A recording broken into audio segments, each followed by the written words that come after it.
გამარჯობა, ეთერშია დღის სტუმარი, მე ნათია გოგსაძე ვარ. დღეიდან ორშაბათიდან შაბათის ჩათვლით 3 საათიანი და 6 საათიანი მთავარის შემდეგ ყველაზე მნიშვნელოვან ამბებს ჩვენ სტუმრებთან ერთად განვიხილავთ. საინტერესო თემებით ამ სტუდიაში ჩვენ ერთმანეთს ყოველ ორშაბათს და სამშაბათს შევხვდებით.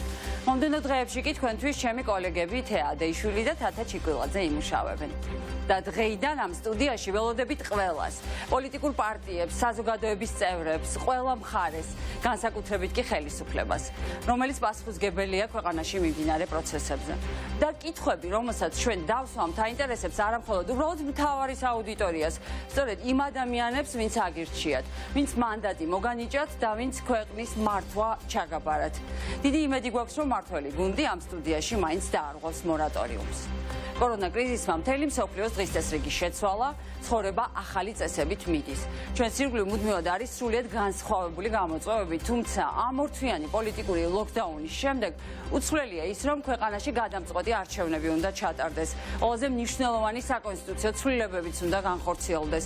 მაგრამ მოხდება თუ არა ეს პარლამენტის თავმჯდომარის დღევანდელი გამოსვლის შემდეგ. ვინ დაარღვია შეთანხმება და როგორი იქნება 2020 წლის საპარლამენტო არჩევნები? ამ და არა მარტო ამ საკითხებზე დღეს ჩვენს პირველ სტუმრებთან ერთად ვისაუბრეთ. პატიმრების გათავისუფლების პირობა მმართველ გუნდს არავითარი ფორმით არავის წინაშე არ დაუდია. ქართულმა ოცნებამ მორიგი პოლიტიკური წერტილი დასვა. დააყენებს თუ არა არჩილ თალაკვაძის დღევანდელი განცხადება პოლიტიკურ პროცესს თავდაყირა. დაუბრუნდებით თუ არა ისევ საწყის წერტილს და თუ მოახერხებენ დაპირისპირებული მხარეები კვლავ შეთანხმებას ამ თემებზე. დღეს ჩვენს პირველ სტუმართან, საქართველოს მეოთხე პრეზიდენტთან, გიორგი მარგველაშვილთან ვისაუბრებთ. ეს არის გადაცემა დღის სტუმარი. მე ვარ ჟურნალისტი ნათია გოგსაძე და ჩვენ ვიწყებთ.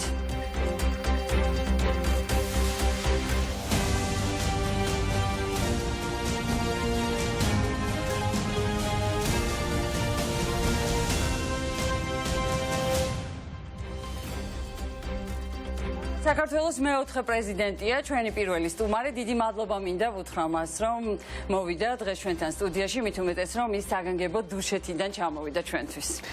მჟენიერე ძალიან მახარებს ყოველ რიგში გილოცავ თქვენ პირადად და სხვა წამყვანებს ამ მშვენიერ სტუდიას, ძალიან ლამაზ მშვენივრად მოწყობილს, ამ მშვენიერ ინიციატივას პოლიტიკური თემების დღის განმავლობაში განხილვისა. მე იმედი მაქვს, რომ ყველა პოლიტიკური ლიდერი მოვა და ხალხს ანგარიშს ჩააბარებს სწორედ ამ სტუდიიდან და კიდევ ერთხელ მინდა აღვნიშნო, რომ იმ მართლაც აი დემოკრატიის წინააღმდეგ გადადგმული ნაბიჯის და უსამართლობის მერე რაც რუსთავი ორის პერიპეტიებს თანსდევდა და რამაც შექმნა მთავარი როგორც არხი, ყველა წარმატება და ყველა ახალი პროექტი ჩემთვის არის დიდი იმედის მომცემი, რომ დემოკრატიას და განსხვავებულ აზრს ამ ქვეყანაში აქვს ძალიან დიდი პერსპექტივა და გილოცავ. დიდი მადლობა, ძალიან დიდი მადლობა. მეც მიხარია, რომ ჩვენ გვაქვს შესაძლებლობა მთავარ არხზე ამ სტუდიაში დღეს ყველაზე მნიშვნელოვან თემებზე ვისაუბროთ და ფაქტობრივად არჩილ თალაკვაძის განცხადებამ დღეს დაასრულა პოლიტიკური არდადეგები.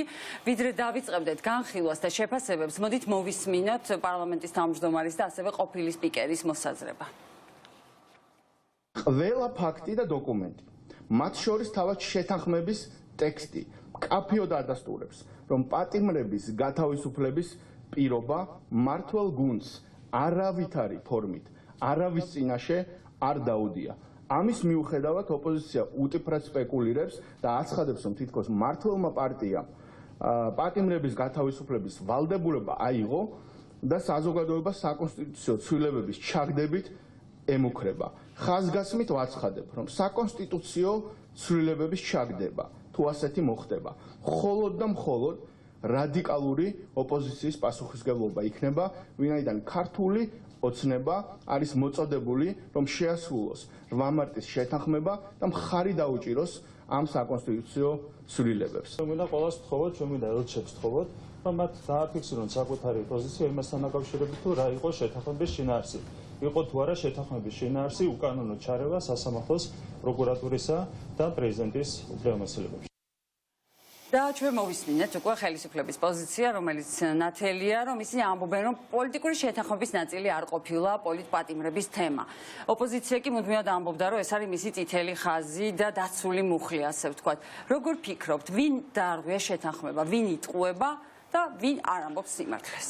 ეცეთ ძნელია დაუშვათ ადამიანმა გააკეთოს შეფასება, მაშინ როდესაც კონკრეტულად არ ესწრებოდა ამ შეხვედრას, მაგრამ ამ შემთხვევაში არ არის რთული ასეთი, ასე ვთქვათ, შეფასების გაკეთება.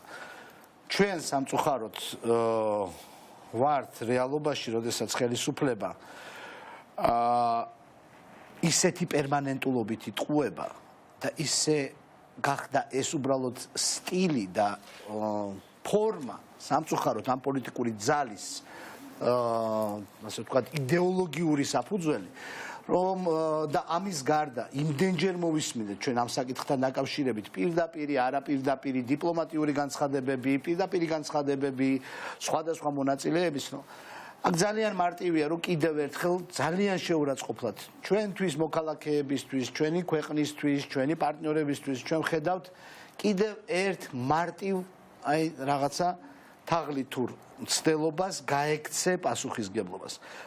იცით როგორი, როდესაც ამას ვისმენ ხოლმე რაღაცა მარტივი ფორმის ისინია ხოლმე აზრი ასახსნათ, აი თუ ვინმეს ქონიათ შეხება რაღაცა ტიპის თაღლითებთან, რაღაცა საქმესთან მიმართებაში. მე ვაფაი ყოფით თაღლითებთან. ხელისუფლება თაღლითობს პირდაპირ ესეთ ფორმულირებას აკეთებს. იცით სამწუხაროდ ჩამოყალიბდა საერთაშორისო თაღლითად.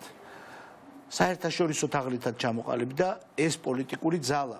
ეხლა მე მგონია რომ რაღაცა ახალს და განსაკუთრებულს ამ შემთხვევაში არ ვამბობ, იმიტომ რომ ეს საერთაშორისო თაღლითობა უკვე არა მარტო საქართველოში და პოლიტიკაში ჩახედული ადამიანების მიერ არის დანახული. ეს სამწუხაროდ არის ის სტილი, რომელშიც ძალიან ნათლად მიგვითითეს ამ საკითხზე ჩვენმა საერთაშორისო პარტნიორებმა. უკვე არაერთხელ ეპისტოლარულად, ზეპირად და ასე შემდეგ. ძალიან მნიშვნელოვანია, რომ საერთაშორისო თაღლითად ჩამოყალიბებული პოლიტიკური ძალის იმიჯი არ გადავიდეს ქვეყანაზე და ქართველებზე არ ქონდეთ წარმოდგენა ჩვენს პარტნიორებს, მეგობრებს, რომ ჩვენ ვართ თაღლითების ერი. ძალიან მნიშვნელოვანია ეს და ამისთვის სწორედ ის ცვლილებები უნდა განხორციელდეს, რომელიც მოსახდენია. ბატონ გიორგი, ამ საერთაშორისო რეაქციაზე და საგარეო ჩარევაზე და ზეწოლაზეც არ მოვერიდები ამ სიტყვას, ოდნავ მოგვიანებით კიდევ ვისაუბროთ. რისი ნაყოფიც იყო ფაქტობრივად 8 მარტის შეთანხმება. მე მინდა ეხლა წავიკითხო 8 მარტის შეთანხმების ტექსტი, რომელიც შეერთებული შტატების საელჩოს ვებგვერდზე დევს და რეალურად ეს იყო ამოსავალი წერტილი ოპოზიციისთვის. იმ ზეპირი შეთანხმების გარდა, როდესაც ამბობდა, რომ მათ ორივე თემაზე უკვე კონსენსუსს მიაღწიეს. მიუხედავად განსხვავებული აზრისა, ყველა ვთანხმდებით, რომ აუცილებელია რეაგირება ქმედებებზე, რომლებიც შესაძლოა ახდული იქნეს როგორც სასამართლო და საარჩევნო პროცესების არასათანადო პოლიტიზაცია და მომავალში მსგავსი ქმედებები თავიდან უნდა იქნეს აცილებული. მივესალმებით პრეზიდენტის წინადადებას მისი საკონსტიტუციო უფლებამოსილების ფარგლებში თავისუფალი სამართლიანი და გამჭვირვალე საარჩევნო პროცესის ხელშეწყობასთან დაკავშირებით. თქვენ გამოცდილი პოლიტიკოსი ბრძანდებით, აი ეს ტექსტი, აი ეს ფორმულირება იყო თუ არა საკმარისი ოპოზიციისთვის, რომ მას ერთგვარ გარანტად მიეღო ეს განცხადებები, რომ პოლიტიკური მარცხაჯულება აღარ უნდა იყოს და პრეზიდენტიც უნდა ჩაერთოს ამ პროცესში, რომ პოლიტპატიმრებს გაათავისუფლებდნენ ამ შეხვედრის შემდეგ. იცით რა შესაძლოა, ეს არის ამერიკის ელჩის განცხადება, მაგრამ მე ვისაუბრია იმ ადამიანებთან, ვინც ამ შეხვედრებზე დადიოდნენ და მათი პოზიცია პირველ რიგში სავარაუდოდ მათთვის ამოსავალი იყო ის დაპირებები, რაც იქ ამ შეხვედრებზე გაიცა,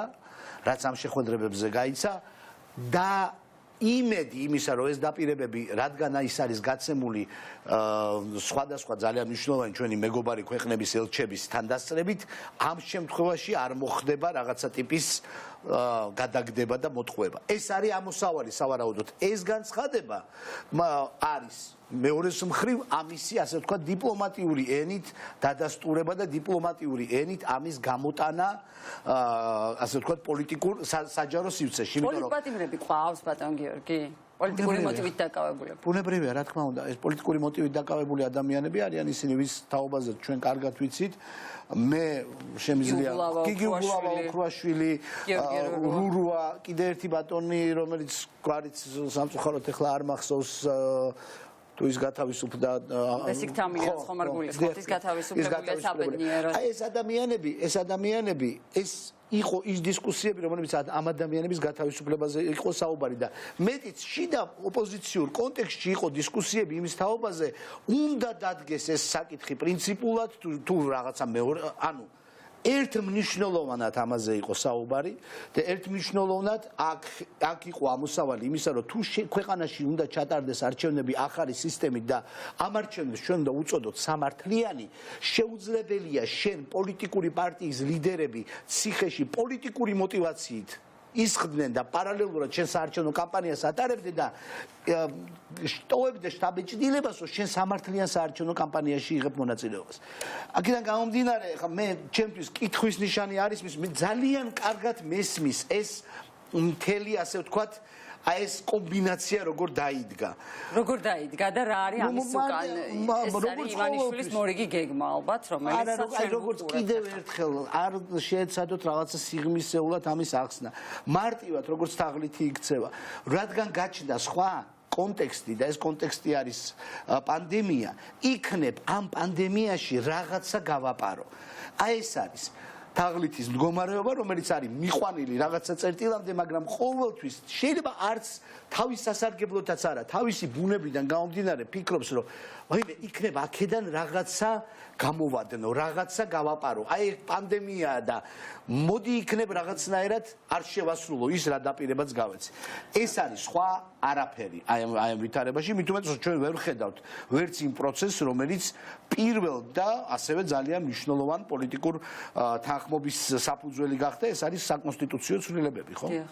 ბატონ გიორგი, უნდა გითხოთ, აი ამ საერთაშორისო თაღლითობის ფასს გადაიხდის თუ არა ხელისუფლება, იმიტომ რომ სწორედ კორონა პანდემიის დროს, რომლისგანაც რაღაც სარგებელის მიღებას ცდილობდა ქართული ოცნება, 14 აპრილს არის ძალიან საინტერესო განცხადებები გაკეთებული, მათ შორის ევროკავშირის ელჩი კარლ ჰარცელი წერდა, რომ ირაკლი ოქრუაშვილის საქმის გარემოებები ხელს არ უწყობს ნდობის მშენებლობას იმ ისტორიული პოლიტიკური შეთანხმების გარშემო, რომელსაც ყველა ძირითადმა პოლიტიკურმა პარტიამ 8 მარტს მიაღწია და აღძრავს კითხვებს 2019 წლის 20 ივნისის მოვლენების შემდგომი ქმედებების მიუკერძეებლობასთან დაკავშირებით. მოვუწოდებთ ყველა მხარეს 8 მარტის შეთანხმების ერთგული დარჩეს. ეს იყო კარლ ჰარცელი და არანაკლებ საინტერესოა შეერთებული შტატების საელჩოს განცხადებაც და აქვე ჩავიკითხავ მასაც. ირაკლი ოქრუაშვილის დაპატიმრების ძრომ და გარემოებამ გამოიწვია შეშფოთება პოლიტიკურ ჩარევასა და შერჩევითი სამართლის გამოყენებასთან დაკავშირებით.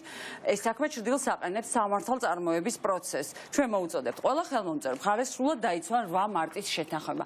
აი გაუვა ეს პოლიტიკური თაღლითობა ქართულ ოცნებას ამ ვითარებაში? ბუნებრივი არ გაუვა და ბუნებრივია ურთიერთობა აქვს. ახლა ჩვენ ამაზე სხვა ხარ საუბრობთ, ხო, იმიტომ რომ რეალურად არ ბუნებრივი აქვს ურთიერთობა უძლიერეს ქვეყნებთან, რომელსაც გააჩნიათ უზარმაზარი რესურსი და უზარმაზარი შესაძლებლობები, მეტიც არიან ჩვენი დიდი მეგობრები და ჩვენზე ძალიან დიდი ამაგი აქვთ დახარჯული. როგორც პიროვნული, ასევე პოლიტიკური, ასევე ფინანსური და ეხა ამ თემებთან თამაში თუ შიგნით შეიძლება ეგონოთ, რომ შესაძლებელია.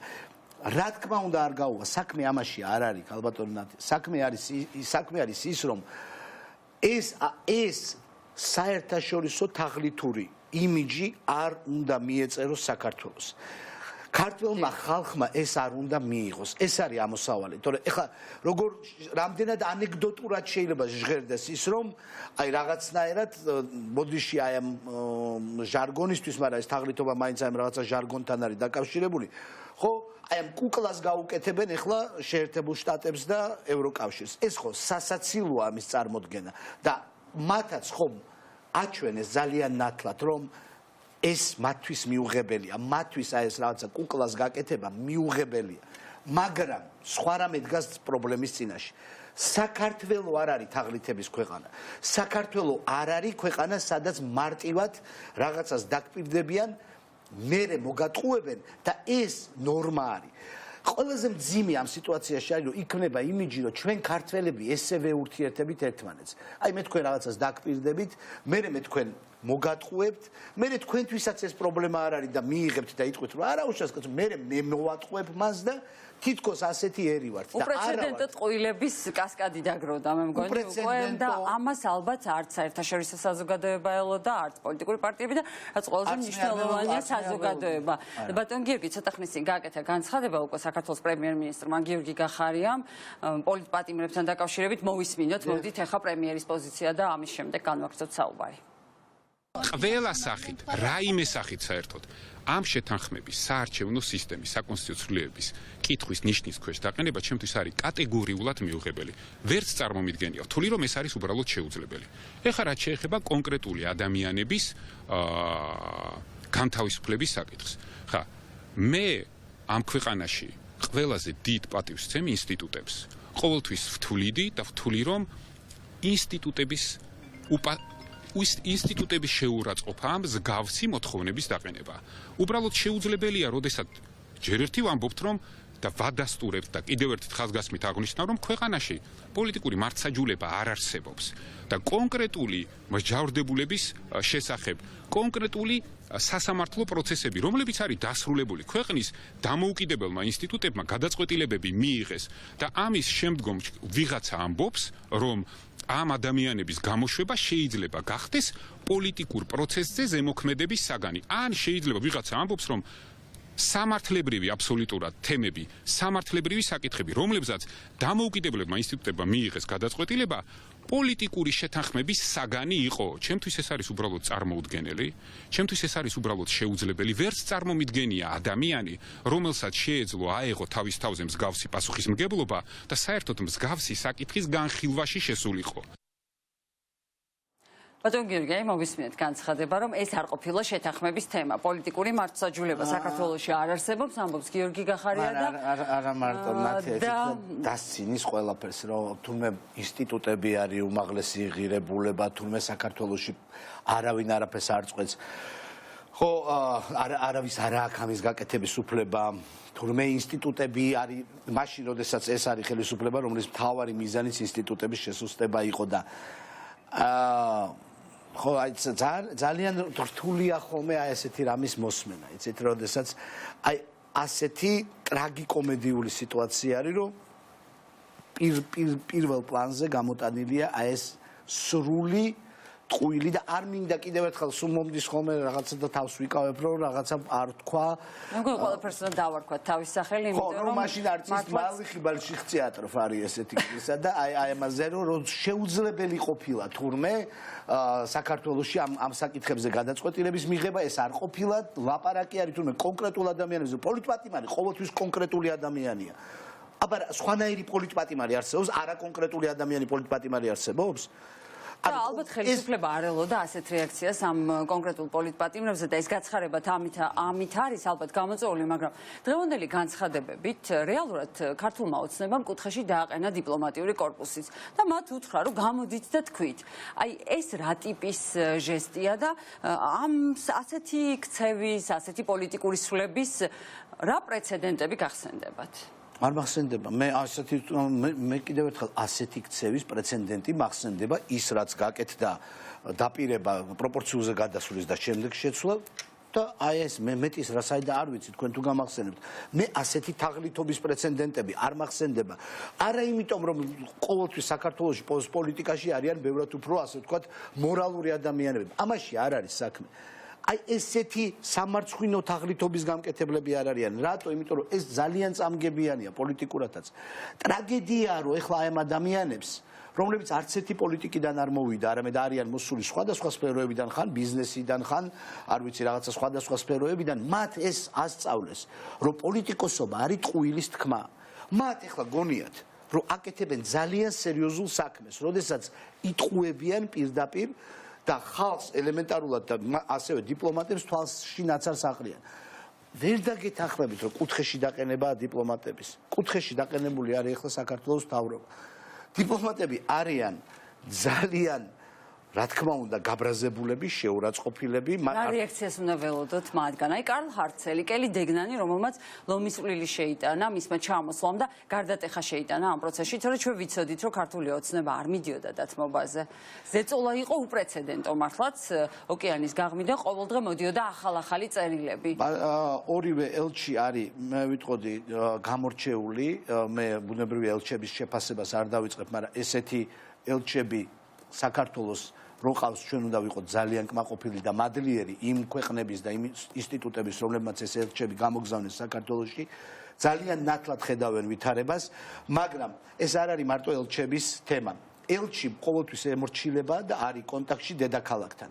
ხოლო დედაქალაქებში რა ხდება, ეს იმედია, ყველამ უკვე კარგად დაინახა, თუნდაც იანვარი-დეკემბრის განმავლობაში რა ტიპის რეაქციები იყო როგორც ევროპიდან, ასე შეერთებული შტატებიდან. რეაქცია იყო ყველა ძალიან კაცრი და მკაფიო. რატომ?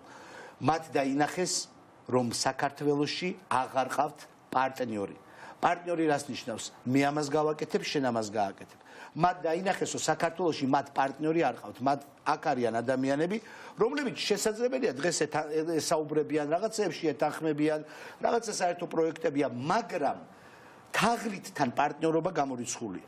ხო, გამორიცხულია პარტნიორობა შესაბამისად უცებ ნათლად გამოჩნდა და ეს იყო სხვა შორის ისეთ გარდამტეხი მომენტი, რომ საქართველოში პარტნიორი ხელისუფლება აღარ არის. შეიძლება არის ხელისუფლება, რომელსაც არაფერზე ამ მომენტში უარს არ ეუბნება, მაგრამ ვერ ენდობიან პერსპექტივაში. შესაბამისად, დედაქალაქების პოზიცია ამ საკითხთან დაკავშირებით არის ძალიან ნათელი და ორივე ელჩი ახორციელებს ძალიან თანმიმდევრულ პოლიტიკას იმასთან დაკავშირებით, რომ თუნდაც ოქრუაშვილის თემაზე მათ ძალიან კაფიო განცხადება გააკეთეს და აჩვენეს, რომ არა ჩვენ არ შეგვისუსტებია თქვენზე, ასე ვთქვათ, ამ პროცესის ზედამხედველობა. არ შეგვისუსტებია.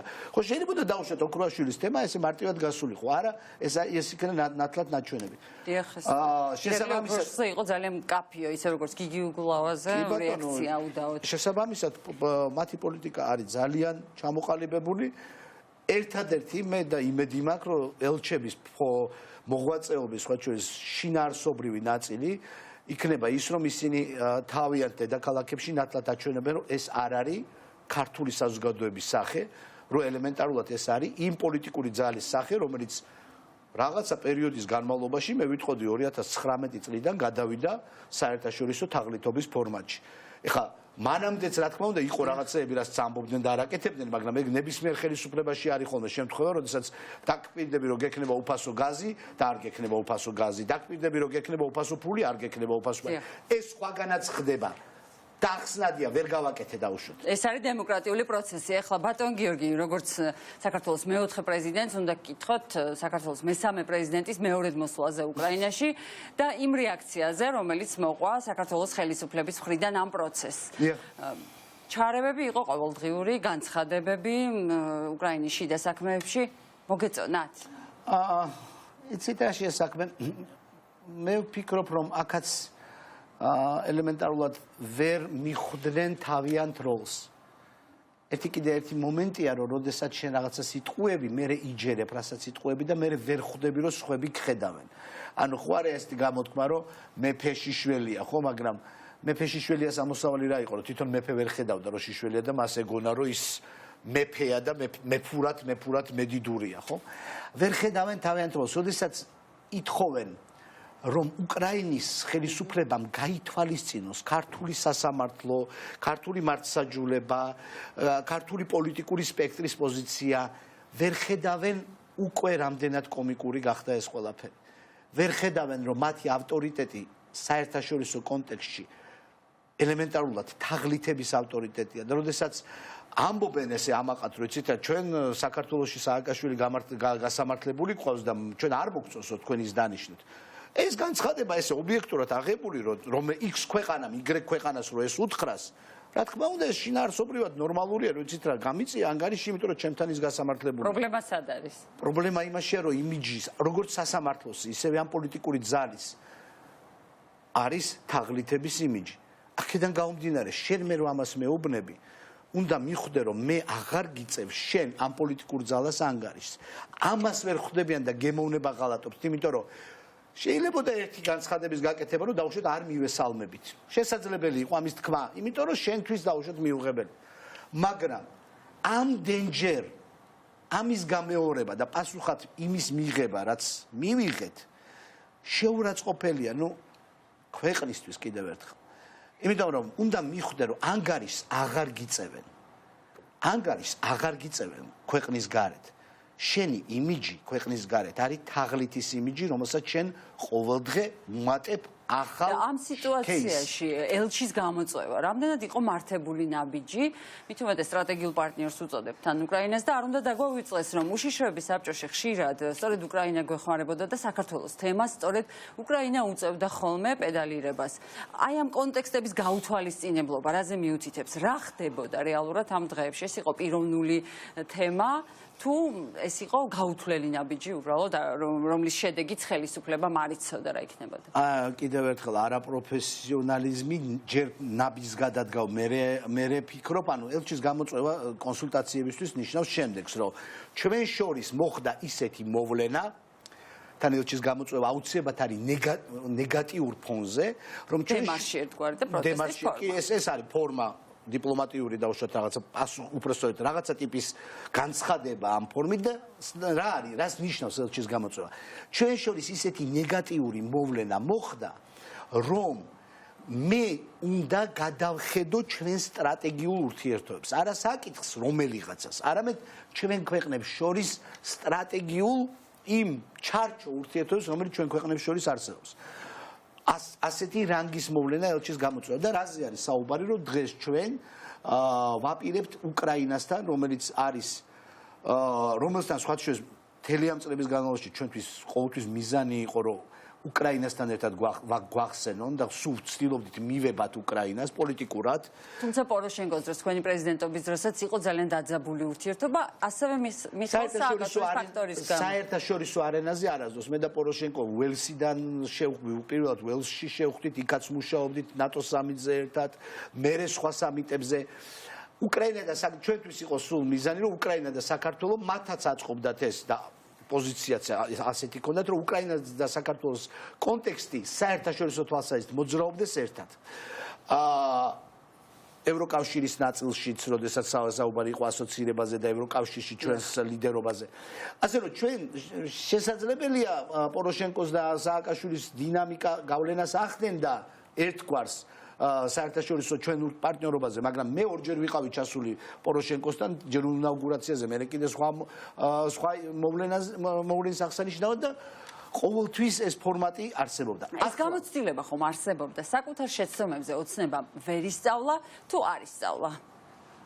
არა, იცით აშია საქმე, ამ შემთხვევაში რეაქცია, რომელსაც ჩვენ ხედავთ, მისი შინაარსი არის გასაგებია. კიდევ ერთხელ, როდესაც ადამიანი არ ვლაპარაკობ ქართული ოცნება სააკაშვილი, როდესაც კონკრეტული პირი გასამართლებული არის X ქვეყანაში და Y ქვეყანა ამ ტიპს აწინაურებს, შეიძლება ქვეყანა გამოხატოს რაღაცა ტიპის სუბუქი დიპლომატიური უკმაყოფილება.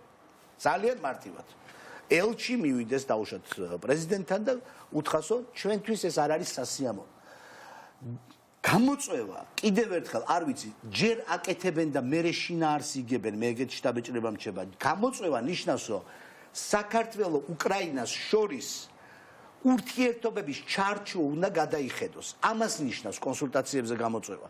ანუ სხვა ეს ლამისტრული დამოკიდებულება. არა, შეიძლება ამას არ მოყვეს არაფერი, მაგრამ დაუშვათ არაფერი უკან ელჩი დაბრუნდეს, მაგრამ გამოწვევის შინაარსი არის შემდეგი, რომ ისეთი რამე მოხდა, რის გამოც ჩვენ კითხვის ნიშნის ქვეშ ვაყენებთ ჩვენ შორის ჩარჩო ურთიერთობას. ხა აი ამ ფონზე რაზე არის საუბარი, რადგან სააკაშვილი იქ მეორედ რაღაცა ახალ თანამდებობას იკავებს, ამიტომ საქართველოს უკრაინას შორის ურთიერთობები იცვლება? თქვენ რა განცხადებას გააკეთებდით პრეზიდენტი რომ ყოფილიყავით, ეს უნდა გკითხოთ. რა იქნებოდა ამ შემთხვევაში გონივრული გადაწყვეტილება? ამ შემთხვევაში გამოწვევასთან დაკავშირებით მე არა მხოლოდ გამოწვევასთან, სააკაშვილის დანიშვნასთან გასათვალისწინებელია კონტექსტი. ოცნებისთვის სააკაშვილი არის მთავარი პოლიტიკური მეტოქე და მათთვის სრულად მიუღებელია მისი წარმატება ნებისმიერ ქვეყანაში, ნებისმიერ სიტუაციაში და ნებისმიერ პლატფორმაზე. და ბუნებრივია სიხარულით არასოდეს არ შეხვდება ოცნება ამას, მაგრამ მაინც რა დიპლომატიური ჩარჩო არსებობს და ეტიკეტი. აი თქვენ რა სიტყვით? მე ვფიქრობ, რომ უნდა ხაზი გაესვას კიდევ ერთხელ ქართველ და უკრაინელ ხალხს შორის ისტორიულ მეგობრობას, ძალიან სერიოზული ერთმანეთის მხარდაჭერის პრეცედენტებს, ამ პრეცედენტების გასაღმავებლად და ჩვენი ქვეყნების თანამშრომლობების გასაღმავებლად საჭირო არის გადაიდგას კიდევ უფრო მეტი ნაბიჯი, ხოლო კონკრეტული პოლიტიკოსების პოზიციონირება საქართველოში ან უკრაინაში არ გახდება, არც გამხდარა და არც გახდება ჩვენ ერებს შორის სტრატეგიული თანამშრომლობის და ჩვენ საერთო ერთთან დაპირისპირების ფრონტის შესუსტების მიზეზი. რატო გამაკეთებინეთ ახლა საპრეზიდენტო განცხადება? არავინ იცის რა ხდება. ბატონ გიორგი, თქვენს მთავარ თემას მინდა დაუბრუნდეთ და თქვენს პოლიტიკურ გეგმებზე მინდა გკითხოთ. აი თქვენ თვითონ რას აპირებთ აი თაღლითების ხელისუფლების ჩამოსაშორებლად, როგორი იქნება თქვენი მომავალი ნაბიჯები და პოლიტიკაში გააქტიურებას თუ აპირებთ? ნუ ბუნებრივია ხა ფონი თქვენ ხედავთ რომ ფონმა კონკრეტულად პანდემიამ შეცვალა პოლიტიკური ფონი და ეს ძალიან ნორმალური და ბუნებრივიც არის. პოლიტიკოსი ვერ მუშაობს ხალხის გარეშე, ხოლო ხალხის გონება, გული, ემოცია ეხლა არის ორიენტირებული სხვა მოვლენებზე, საკუთარი თავის გადარჩენაზე.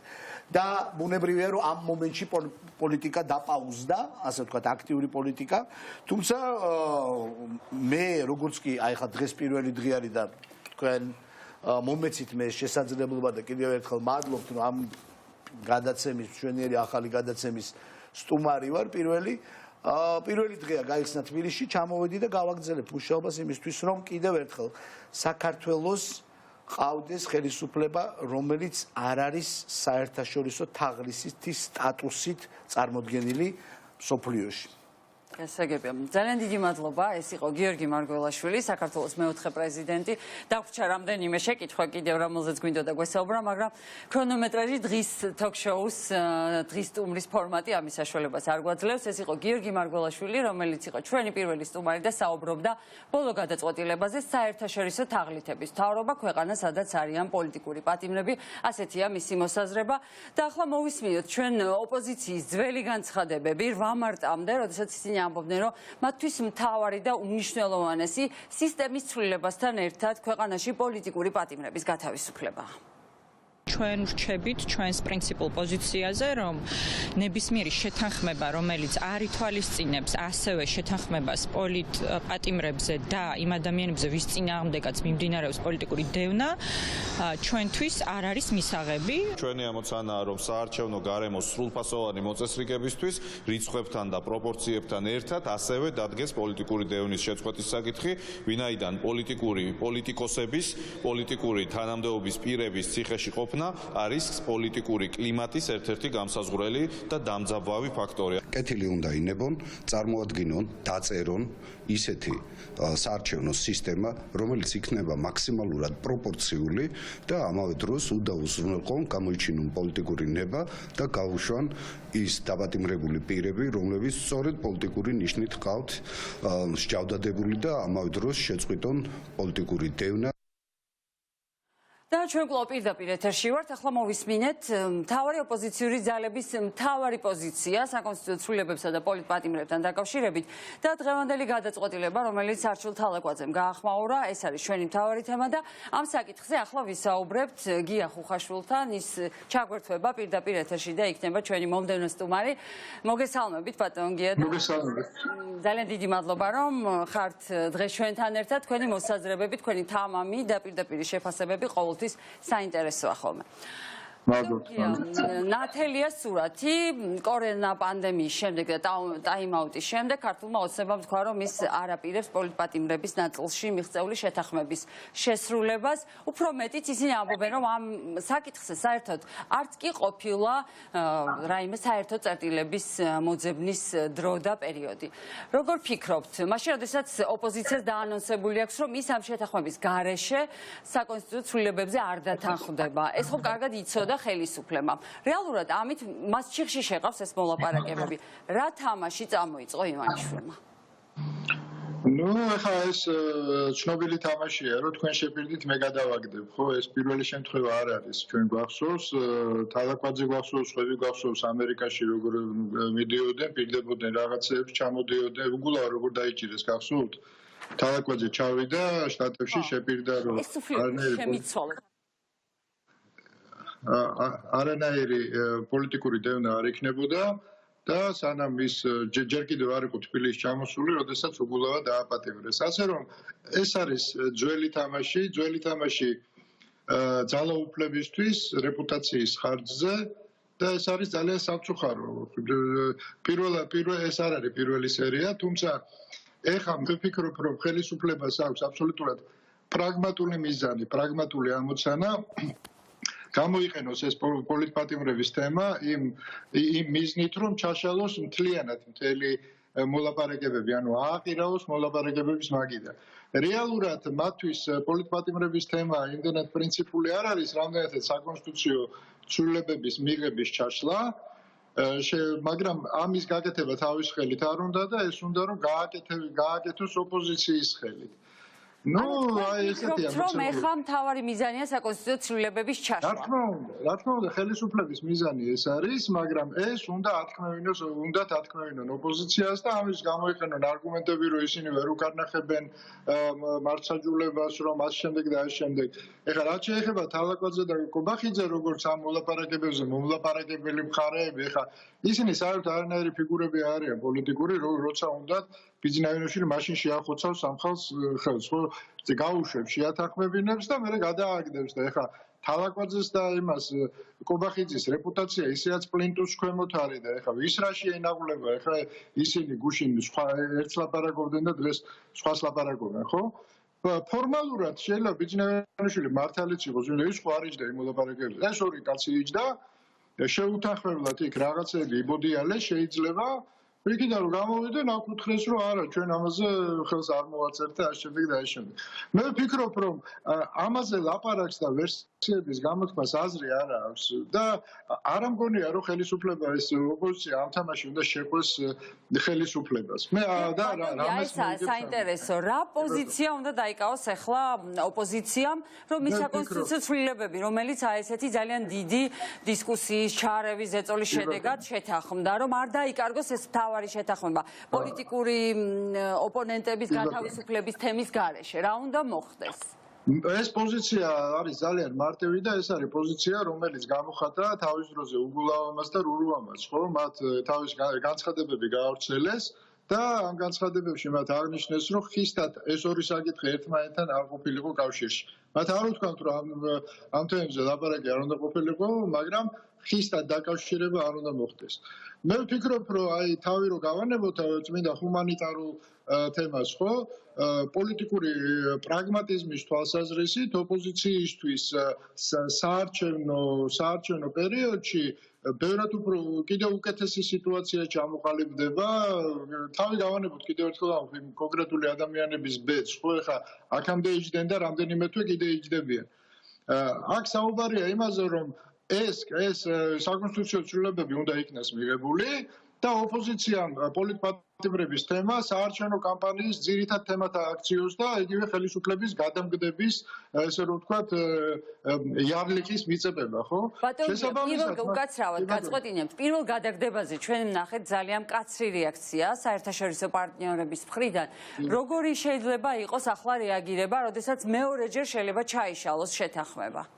რა არის იცით, ხა იგივე საერთაშორისო თანამეგობრობასთან მიუხედავად იმისა, რომ ისინი იქ იჯდნენ და ასე შემდეგ, ხელისუფლება თვლის, რომ მათ აქვთ ისეთი არგუმენტი, რომელზეც ღია პოლემიკაში ვერ შევა საერთაშორისო თანამეგობრობა. გულში რას იფიქრებენ და რას იტყვიან, ეს ერთია, მაგრამ ეხა იმას ვერ იტყვიან, გასაგებია რომ წაიდა მოსამართლეს უბრძანა რომ გამოუშვასო, ხო? იმიტომ რომ ეს ინსტიტუციური წესრიგის თემა, ეს არის საკრალური თემა დასავლეთისთვის. გასაგებია რომ საქართველოში ეს არ არის ყველას კარგად გვესმის, მაგრამ ღია პოლემიკაში დასავლეთი ამ შემთხვევაში ვერ შევა. იმიტომ რომ ხელისუფლება დაუსვავს მარტივ კითხვას, რა ვქნათ, მოსამართლეს უბრძანოთ, რას ეტყვის დასავლეთი. აქედან გამომდინარე, ეს არის ხაფანგი. ეს უნდა გაითვალისწინოს ოპოზიცია, მე არ ვამბობ, რომ მათ ეს რიტორიკა უნდა შეწყვიტონ. მათ უნდა გააგრძელონ. პირველ შემთხვევაშიც ხო იყო ეს ფაქტორები. პირველი შეთანხმების დროს დასავლეთი ძალიან აქტიურობდა მაშინაც და მუდმივად ითხოვდა, რომ შეთანხმება ყოფილიყო. მაშინაც ხო არსებობდა ეს მოცემულობა. გასაგებია, მაგრამ მაშინ საერთაშორისო თანამეგობრობისთვის, რომელიც ამ მაგიდასთან იჯდა, მთავარი საკითხი იყო საკონსტიტუციო ცვლილებების საკითხები. პოლიტპატიმრების თემა, ეს ეს იყო მეორე რანგის საკითხი, რომელიც მაგიდაზე დაიბადა. ანუ თვითონ ამ შეხვედრების ინიცირების ესე რომ ვთქვა, დღის წესრიგში ეს თემა არ ყოფილა, ხო, ეს გაჩნდა უკვე მაგიდასთან. შესაბამისად, ნუ შევუქმნით, მე არ მგონია რომ ოპოზიციამ ეხლა დასავლეთი უნდა ჩააგდოს გარკვეულ უხერხულობაში. გასაგებია რომ დასავლეთის თვალში ესეთი გადაგდებით ხელისუფლების რეპუტაცია სასტიკად ილახება. ეს ყველაფერი გასაგებია, მაგრამ ნუ ჩააგდებენ ეხლა იმ მდგომარეობაში დასავლეთს რომ აიძულონ რომ ილაპარაკონ რომ კიდე თუ არა მოსამართლეს უბრძანე ან სასამართლო სისტემის უხეში ილუსტრაცია დაიწყო, ხო? აი ნუ ჩავარდები ამ მდგომარეობაში, მით უმეტეს რომ ამის არანაირი აუცილებლობა არ არის, ხო? საარჩევნო კამპანიის საკითხად აქციონესა კაცო პოლიტპატიმრების თემა და ხელისუფლების გადამგდების იმიჯზე ილაპარაკონ და ამ რეპუტაციული ზიანი კიდევ უფრო დაამძიმონ. ბატონო, გამოდის რომ ხელისუფლებას ერთგვარად ძევლად ეყოლება ქვეყნის იმიჯიც და გამოდის ისიც რომ ეს ადამიანები პოლიტიკური მოტივებით კიდევ დიდხანს უნდა ისხდნენ საპრობილეებში. კიდევ დიდხანს რატომ მოიგონ არჩევნები კაცო? მოიგონ არჩევნები და ხელისუფლების პოზიციიდან გადაწყვიტონ ეს საკითხები. ეხლა რა არის რეპრესიების პირობებში? ჩვენ როგორც ვახენებთ საკითხს, ესე იგი, აი თქვენ კითხვაში რა ჩანს იცით და თუ ოპოზიციაც ესე სვავს ამ კითხვას, გამოდის რომ მათ ისინი წინასწარ შეგუებული არიან წაგებას და დამარცხებას და რატო კაცო? ეს საკონსტიტუციო ცვლილებები ხო იმისთვის არის ინიცირებული არჩევნები მოიგონ, წასაგებად განწირულები არიან, მოიგონ და სახელმწიფო პოზიციიდან გადაწყვიტონ ეს საკითხი. და თუ ვერ მოიგეს, გააგრძელონ ეს პოლიტპატიმრების თემა მერე, ხო? მაგრამ აქ ერთ საკითხს უნდა გავუსვათ ხაზი, ხო, რომ პოლიტპატიმარე ყველას უნდა ესმოდეს, პოლიტპატიმარე არ არის უდანაშაულო ადამიანის დაჭერა, არ და პოლიტპატიმარე არის პოლიტიკური მოტივით დაპატიმრებულ ადამიანებზეა ლაპარაკი და ამ გაგებით ბუნებრივია ხა ბატონო, ეს ახალისება ხომ არ იქნება, რომ პოლიტიკური დევნა გაგრძელდეს, თუ კი პოლიტპატიმრების საკითხი მოიხსნება დღის წესრიგიდან. ყველაზე მარტივი მაგალითი ნიკა გვარამიას შემთხვევა მაგალითად, არა მხოლოდ იმიტომ, რომ ჩვენი ტელევიზიის დირექტორი ეს ხო ყველაზე ხილული და თვალნათელი ფაქტია. აი რეპრესიის პირობებში როგორი შესაძლებელი იქნება არჩევნების მოგება ზოგადად. ანუ ვერავითარ შემთხვევაში ესე ვერ მოხდება, ხო? ეხლა არჩევნებამდე არის ცოტა დრო დარჩენილი. ეს საარჩევნო სისტემა იქნება საარჩევნო პროცესი იქნება ძალიან მკაცრი მონიტორინგის ქვეშ დასავლეთის მხრიდან. ეს ყველაფერი გასაგებია. პირიქით გეტყვით, ხო? აი ესე ხისტად ამ ორი საკითხის დაკავშირება ბევრად უფრო სახიფათოა ოპოზიციისთვის. რატომ? იმიტომ რომ ეს არის ხელისუფლების გეგმა. ხელისუფლების გეგმა არის მარტივი, რომ პოლიტპატიმრების თემა აყირაოს და საკონსტიტუციო ცვლილებების თემის აყირავება დააბრალოს ოპოზიციამ. ანუ ეს არის ის გეგმა, როგორც მოქმედებს ხელისუფლება, ანუ ხაფანგი, ჩვენ რას ვამბობთ, ესე იგი, ხელისუფლების გეგმაში ჩავეწეროთ, ამ ხაფანგში არ მოჩდეთ? ამაზეა ლაპარაკი, პირიქით უნდა აურიო ამ დროს გეგმა. კი ბატონო, მე არ ვამბობ, რომ ეს საკითხი დღის წესრიგიდან უნდა მოიხსნას. ბატონგია, მაშინ მოდით ასე ვიკითხოთ. დაუშვათ უარი თქვა ოპოზიციამ პოლიტპატიმრებზე და გადავიდა ხელისუფლების თამაშს და მხოლოდ სისტემაზე მსჯელობს. კენჭის წყალზე რომ მივა საქმე. არსებობს თუ არა გარანტია, რომ სათანადო ხმებს ხელისუფლება მოაგროვებს და სასესიო დარბაზში არ გადაწყდება კონსტიტუციების ბედი უარყოფითად. გარანტია ეხა საქართველოში როგორ შეიძლება რამაზე იყოს ბიძინაევაშვილი გამოვიდა საჯაროდ შეპირდა მთელ ქვეყანას ოპოზიციას კი არ შეპირდა მთელ ქვეყანას შეპირდა პროპორციულ არჩევნებს და გადავაგდო ხო შესაბამისად გარანტიები არაფრის არ არსებობს მაგრამ ხელისუფლებას ამ შეთანხმების ჩაგდების საკონსტიტუციო ცვლილებების ნაწილში არანაირი თუნდაც ყალბი არგუმენტი არ აქვს და შესაბამისად ეს მისთვის ძალიან ცუდად დამთავრდება პოლიტპატიმრებთან დაკავშირებით მას შეიძლება უტიფარი დავარქვათ ამას ან კიდე სხვა რამე დავარქვათ მაგრამ მას აქვს არგუმენტი ეხლა რა ვქნათ მოსამართლეს მურუსიძეს ხო ვერ უბრძანებენ მურუსიძე ხო ცნობილი ესე რომ ვთქვათ დამოუკიდებელი მოსამართლეა ამ ქვეყანაში და არასოდეს პოლიტიკური გააცხადილება არ მიუღია როგორ შეიძლება მურუსიძე ეს ღირსეული ადამიანი აქამდე მიიღო აი ამ იდიოტურ რიტორიკაში იქნება ხელისუფლება დასავლეთი რა თქმა უნდა დიაგნოზს სწორად დასვავს მაგრამ ხმამაღლა ვერასოდეს ვერ იტყვის რომ წადით და მოსამართლეს უბრძანეთო, ხო? ბატონ გია. აი, ამაში კი ბატონო, ბატონ გია, შეერთებული შტატების საელჩოს განცხადებაში წერია, რომ პრეზიდენტიც უნდა იყოს ჩართული ამ პროცესში და პრეზიდენტის ინსტიტუტის. არსებობდა კიდეც მოსაზრებები მაშინ, როდესაც ეს შეთანხმება გაფორმდა, რომ პრეზიდენტმა შეიძლება შეიწყალოს პოლიტპატიმრები და ეს სამართლებრივად ასე გაფორმდეს პოლიტპატიმრების გამოშვება. განსაგებია, რომ არც ერთი ხელისუფლება არ აღიარებს, რომ მას პოლიტპატიმრები ყავს, მაგრამ აი ამ ჩანაწერით ერთგვარად დიპლომატიური მინიშნება ხომ არ იყო, რომ ამით ერთგვარად ქართული ოცნება აირიდებდა იარლიხს, რომ მას ყავს პოლიტიკური პატიმრები და მეორე მხრივ გამოუშვებდნენ ამ ადამიანებს საყოველთაოდ. რა თქმა უნდა, ეს მინიშნება იყოს. ხმების ბევრი იქნება, მაგრამ ეს ყველაფერი იქნება მინიშნებები. ღიად ვერავინ ვერ იტყვის, იმიტომ რომ სალომე ზურაბიშვილიც იტყვის, რომ მე არ უჯერებ ხელისუფლებას, მე ვარ დამოუკიდებელი პრეზიდენტი და ანუ ეს ვირეშმაკული შულერული თამაში გაგრძელდება. ხელისუფლებას აქვს გეგმა ესეთი, რომ მათი ამოცანა არ არის ეხლა მათთვის უგულავას და იმის რა ქვია რურუას გამოშვება საერთოდ არ არის პრობლემა. მათთვის ეს არის მიზეზი, რომ თავარი თემა რისიც ყველაზე მეტად ეშინიათ ისა საკონსტიტუციო ცვლილებების თემა ააყირაონ, მაგრამ თვითონ კი არ ააყირაონ. ოპოზიციის ხელით ააყირაონ და ვითარება რო აიჭრება, მე საპირველი იყო, რა პირველი იყო, რა მეორე ვეღარ გაიგებ. შესაბამისად მინიმუმ პასუხისგებლობას გადაანაწილებს. მეც პირდაპირ გეტყვით, ხო? თუ ესე მოხდა და ოპოზიციამ ეხლა დატოვა ეს მოლაპარაკებების მაგი და საკონსტიტუციო ცვლილებები არ მიიღო, მე არ ჩავთვლი რომ მხოლოდ ხელისუფლება ამაზე პასუხისგებელი. მე ჩავთვლი რომ ოპოზიციაც პასუხისგებელია ამაზე. მე გადავანაწილებ პასუხისგებლობას, იმიტომ რომ ეს არ არის თანაზომადი საკითხები, ხო? კი, ძალიან გული შემტკივა იმ ადამიანებზე, ვინც ციხეში ზიათ, მაგრამ პოლიტიკა ესეთი მკაცრი საქმეა, კაცო. გასაგებია ბატონ გია, პოლიტიკოს ციხეში უნდა იჯდეს, აბა როგორ გინდათ? გასაგებია, ჩვენ დღის მეორე ნახევარში 6 საათიანი მთავარის დასრულების შემდეგ უკვე გვეყოლებიან ოპოზიციის წევრების სტუმრად და მათთან გავარკვევთ, ფიქრობენ თუ არა ისინიც ასე, რამდენად მიიღებენ თქვენს პოზიციას და იტყვიან თუ არა იმას, რომ საკონსტიტუციო ცვლილებების სანაცვლოდ პოლიტპატიმრების თემა შესაძლებელია დაექვემდებაროს დათმობის საკითხს.